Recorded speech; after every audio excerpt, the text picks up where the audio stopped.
Alors c'est un euphémisme, le cours du pétrole qui s'emballe largement, qui s'enflamme.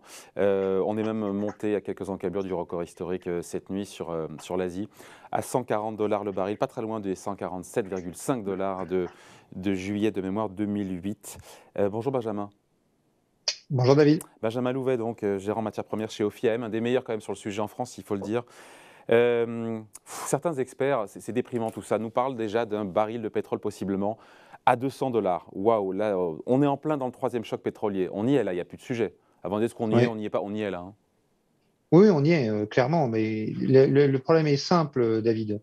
On a été dans un monde, on a déjà eu l'occasion d'en parler ensemble, où l'équilibre entre l'offre et la demande avait du mal à se faire parce que la demande repartait très fortement avec la reprise de la croissance post-Covid. Et puis, dans le même temps, on avait contraint l'offre de pétrole. Donc, on était dans une situation qui était déjà tendue. Là, vous parlez d'enlever du marché un des plus gros acteurs, le troisième producteur mondial. Deuxième Et exportateur, accessoirement, troisième producteur, je donne les chiffres, entre 10 et 11 millions de barils par jour de production, dont 6,5 dédiés à l'export, dont entre 3 et 4 qui sont destinés aux pays qui peuvent potentiellement imposer des sanctions au Kremlin. On mesure l'ampleur des chiffres, hein. c'est ça. Et donc, la question qui se pose aujourd'hui, c'est est-ce qu'on sait remplacer ce pétrole? Et la réponse simple à cette question est non, on ne sait pas. On peut espérer en trouver un peu en Iran, si on faisait revenir l'Iran autour de la table des Ouais, négociations mais ça serait dans le cadre. 1 million et demi barils le jour, l'Iran, à supposer qu'il y ait un accord, encore une Allez, fois. on va dire 1 million. Et puis, vous aurez remarqué que le ton de l'Iran a un peu changé. La semaine dernière, on était prêt de trouver un accord. Et puis, l'Iran s'entend plutôt bien avec la Russie. Et bizarrement, il y a des nouvelles conditions qui doivent être étudiées avant de pouvoir trouver un accord final. On a vu aussi les Américains hier reprendre de contact avec le Venezuela pour éventuellement essayer de ramener ce pétrole. Mais là encore, ce n'est pas une réponse sérieuse parce que le Venezuela, ces installations pétrolières qui sont arrêtées depuis tellement longtemps qu'elles sont dans un très mauvais état. Il faut des pièces, il faut de la main-d'œuvre, il faut du temps. Et on ne sait même pas quelle production on pourra récupérer vu la façon dont les puits ont été arrêtés. Donc, il n'y a pas 36 solutions. Il reste un peu de réserve dans certains pays de l'OPEP, notamment l'Arabie Saoudite, mais pas suffisamment pour compenser une perte de ce volume-là. Cette perte qui serait donc de 6 à 7 millions de barils jour, correspondant aux exportations, encore une fois, de la Russie. Pourquoi? Parce qu'on parle de plus en plus, notamment les Américains. Moi, en Europe, côté allemand, c'est niet manifestement d'avoir un embargo sur les exportations d'hydrocarbures et donc de pétrole russe. S'il y a embargo, il faut voir si c'est mondial, américain ou pas. Là, on est tout droit, voum, vers les 200 $ le baril.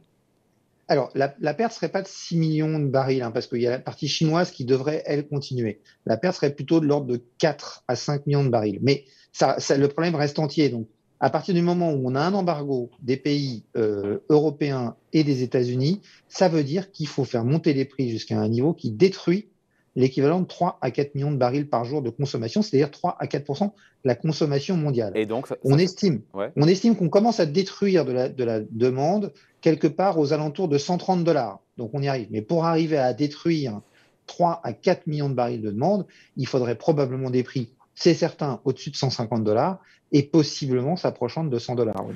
Ouais. Détruire de la demande, ça veut dire qu'en fait, les gens n'en consomment plus, n'en achètent plus.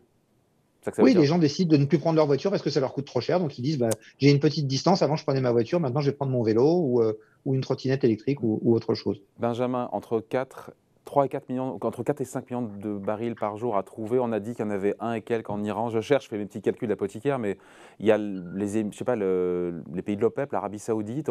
Quand on gratte un peu, on en trouve combien? On peut faire la moitié du Alors, chemin?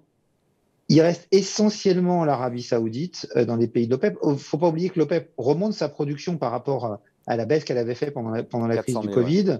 Elle a remonté sa production de 400 000 barils par jour tous Ouais. les mois ces derniers mois, mais elle n'arrive pas à suivre la charge. La Russie n'y arrive pas, l'Angola n'y arrive pas, le Nigeria n'y arrive pas. Et donc, même l'Arabie Saoudite est un peu en retard. Donc, l'Arabie Saoudite peut remonter. Elle a théoriquement des capacités excédentaires de production de l'ordre d'1,5 million de barils par jour, mais les capacités de production, c'est défini, des excédentaires de production, c'est défini dans les normes internationales comme quelque chose qui est mobilisable en moins de 60 jours. Ouais. Ça veut quand même dire qu'il faut 2 mois pour les mobiliser. Et puis une partie de ce pétrole est du pétrole très lourd et très soufré qui n'intéresse pas beaucoup les raffineries. Donc on a également un problème de ce côté-là. Donc trouver 4 millions de barils aujourd'hui, je vous le dis, c'est pas possible. À part On l'Iran, peut c'est pas faire. éventuellement, À part on peut l'Iran, c'est éventuellement, pardon. à part l'Iran, c'est pas faire. L'Iran, c'est 1 million, 1 million 200 000 1 barils million sur maximum. 4, ouais. On est très loin. on est très loin des 4. Allez, Et le disons qu'on pétrole arrive à trouver américain? 1 million en Iran, Le pétrole on est à 2 américain? millions. Alors, le pétrole américain, le problème qu'il y a, c'est que le pétrole de schiste, notamment puisque c'est dont on parle, il a un avantage, c'est qu'il se met en route normalement très vite. Mais il y a deux problèmes. D'abord, les pétroliers de schiste ont dit récemment que même à $200 le baril, ils n'augmenteraient pas leur production plus que ce qu'ils avaient prévu cette année.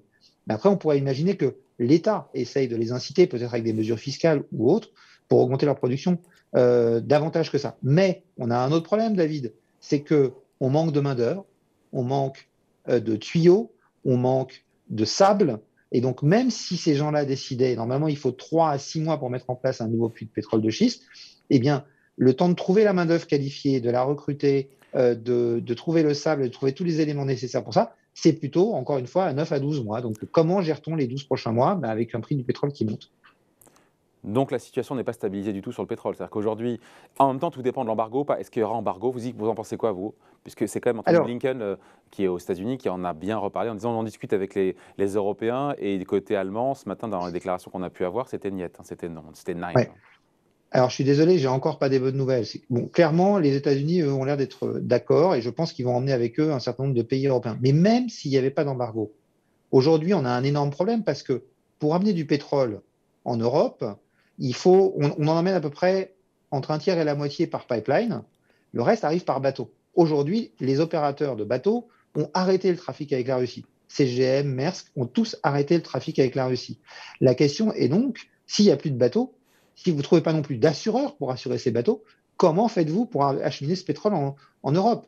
On a vu la semaine dernière une compagnie russe qui a proposé du pétrole avec une très forte décote allant jusqu'à $40 le baril et qui n'a pas réussi à trouver preneur. Donc, même sans cet embargo, amener le pétrole russe ailleurs dans le monde et autrement qu'avec des pipelines semble quelque chose d'extrêmement compliqué aujourd'hui. Donc le pétrole, aujourd'hui, le pétrole russe ne se vend pas normalement.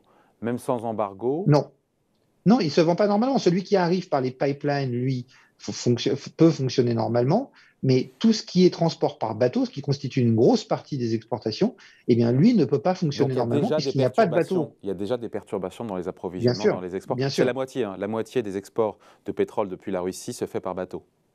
c'est ça à peu près. C'est quoi le scénario le plus plausible? C'est compliqué évidemment, et vous lisez pas dans le Mer de Café, j'ai pas de boule de cristal, Benjamin. On se dit quoi? Parce qu'on le record à $147, encore une fois, on l'a quasiment tapé cette nuit, c'était en juillet 2008. Vous voyez les choses comment, vous, en prenant toute l'équation avec, encore une fois, ce possible embargo d'un côté, ce boycott, l'absence de compensation de la part. Encore une fois, on a dit que sur les 4 millions de barils jour qu'on pourrait plus avoir en provenance de Russie, on pense 1,5. Enfin voilà, donc tout ça nous mène vers quoi? J'ai envie de vous dire que sauf à ce que la situation, qui est une désescalade très rapide de la situation entre la Russie et les pays alliés, essentiellement occidentaux, qui s'opposent à l'intervention en Ukraine, je vois mal comment on éviterait de voir le prix du pétrole continuer à monter jusqu'à détruire cette demande. Donc, pour moi, on a potentiellement la possibilité dans les semaines qui viennent de voir le prix du pétrole battre le record qu'avait établi en 2008. Et aller vers, encore une fois, tangenter vers les $200. Il y a un ou deux courtiers qui a pris le risque d'annoncer ce chiffre-là. Ça paraît totalement délirant et démentiel. Alors, $200, je ne sais pas, mais il va falloir. C'est ce que je vous disais, la quantité de demandes à détruire est proprement inédite. Donc, là où c'est On peut faire difficile le de dire calcul. $200 ou pas, Ouais. c'est que à un moment, tout ça va avoir un effet récessif. Et donc, potentiellement, vous allez avoir. On a aussi l'effet récessif qui arrive par les autres matières premières, notamment les métaux. Ce matin, le nickel a ouvert en hausse de plus de 25%. Il gagne 30% à l'heure où on se parle sur la seule journée d'aujourd'hui, alors qu'il était déjà en très forte hausse. Donc, vous allez avoir des effets récessifs de tout ça qui peuvent amener à une réduction de la consommation de pétrole et donc possiblement à un Mais c'est prix ça, en qui se fait. stabiliserait avant les $200. Il y a un effet stabilisateur ou contracyclique qui fait qu'avec la destruction, c'est tellement cher, effectivement, ces métaux, le On pétrole, dit que toujours que la l'ennemi du pétrole consommation cher, c'est le baisse. pétrole cher. Hein? On dit toujours que l'ennemi du pétrole cher, c'est le pétrole cher. Au bout d'un Exactement. moment, On détruit de la demande. il crée sa propre destruction.